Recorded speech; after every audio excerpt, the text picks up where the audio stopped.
মঞ্চে ডেকে নিচ্ছি ডক্টর ঋতব্রত মুখোপাধ্যায়কে। ঋতব্রত কলকাতার এক স্নায়ুবিজ্ঞান গবেষক। মানসিক স্বাস্থ্য, ব্রেনের আচরণ, ইম্পালস কন্ট্রোল এই নিয়েই তার কাজ। বাইরে থেকে শান্ত, ভদ্র এবং যুক্তিবাদী। কনফারেন্স অ্যাটেন্ড করার জন্য বহুদিন পরে দেশে ফিরেছে সে। আজকের কনফারেন্সের বিষয় ছিল চেতন ও অবচেতন মনের দ্বন্দ্ব। নাম ডাকার পরে মঞ্চে উঠতে উঠতে প্রথম জীবনের এরকমই এক দ্বন্দ্বের কথা মনে পড়ে যাচ্ছিল তার এই শান্ত ও যুক্তিবাদী চরিত্রের পিছনে লুকিয়ে আছে এক চাপা অন্ধকার, অত্যাধিক চাপ এবং এক অজানা আতঙ্ক। কয়েক বছর আগেও নিজের প্রতিবিম্বের দিকে তাকিয়ে প্রশ্ন করত নিজেকে। একদিন রাতে ল্যাব থেকে ফিরতে ফিরতে সে মেট্রোর ধারে দাঁড়িয়ে থাকা একজন বৃদ্ধকে দেখতে পেল।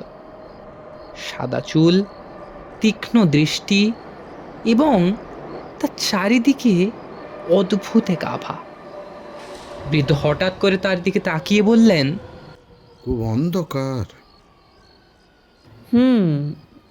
শীতের রাত, আলোর জ্যোতি তাই খুবই ক্ষীণ। ল্যাম্পের আলো নিয়ে কি মনের অন্ধকার দূর করা যায় বাবা?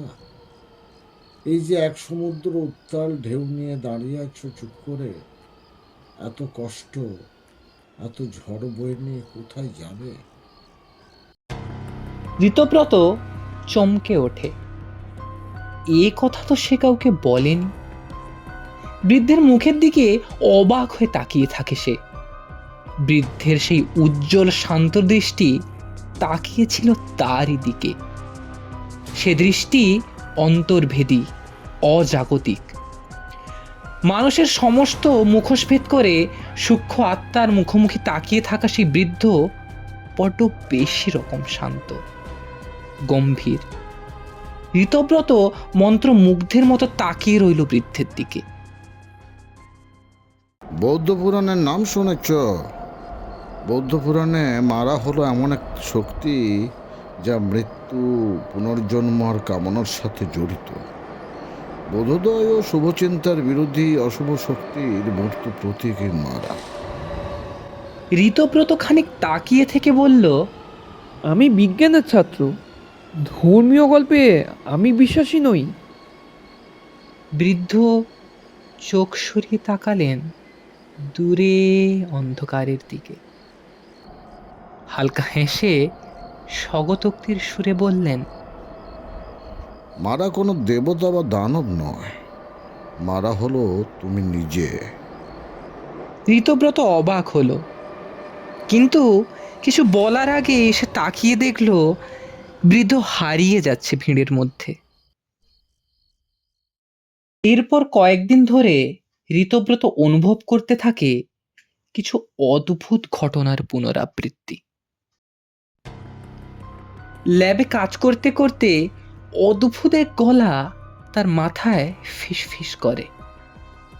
কিরে, তোর তো সবই আছে, তারপরেও তোর আরো চাই, আরো অধিকার চাই তোর।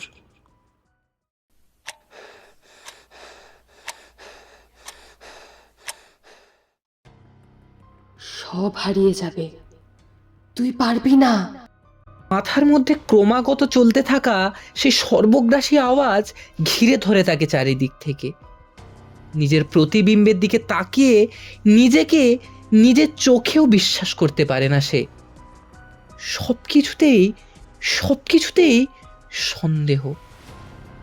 আবারও ভেসে আসে সেই ফিসফিসে ঠান্ডা আওয়াজ, তুই তো কিছুই না। কিন্তু এখন আর মাথার মধ্যে নয়। আওয়াজটা ভেসে আসছে আয়নার ওপার থেকে।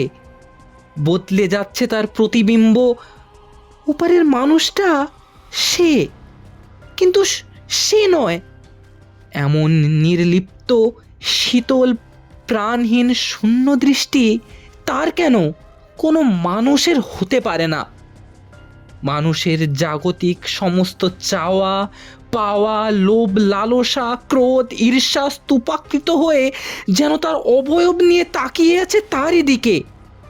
হঠাৎ হঠাৎ তার সেই বৃদ্ধের কথা মনে পড়ে গেল।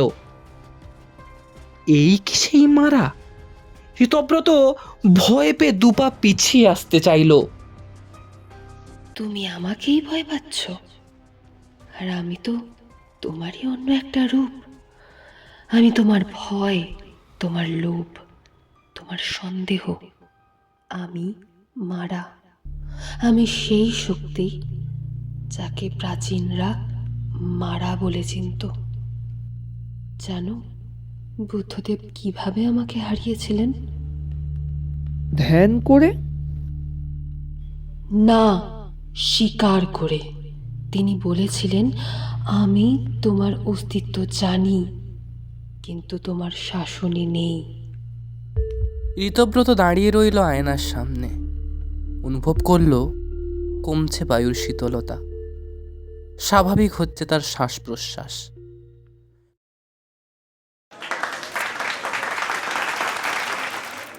দর্শকের আসন থেকে এক অল্প বয়সী যুবক প্রশ্ন করে উঠল, স্যার, আপনি সত্যিই কি মারাকে দেখেছিলেন? মারাকে দেখেছিলাম কিনা জানি না, কিন্তু বিজ্ঞানের যুক্তিতে আমরা এটাকেই বলি ইগো। মানুষ চাপের মধ্যে নিজের ভিতরের ভয়কে আলাদা রূপে দেখে। বৌদ্ধরা একে বলে মারা। মারা হয়তো আছে, হয়তো আমার পাশেই বসে আছে, কিন্তু আমি তাকে আর ভয় পাই না, তাকে চিনি, আর এইটুকুই যথেষ্ট। বলতে বলতে ঋতব্রত সামনের দিকে তাকিয়ে দেখে কনফারেন্স হলের দরজার বাইরে থেকে আসা উজ্জ্বল আলোর মধ্যে দাঁড়িয়ে আছে ঠিক সেই একই সাদা চুলের বৃদ্ধ। মুখে অদ্ভুত এক হাসি তার। বাস্তব নাকি ঋতব্রতের কল্পনা তার বোঝা যায় না।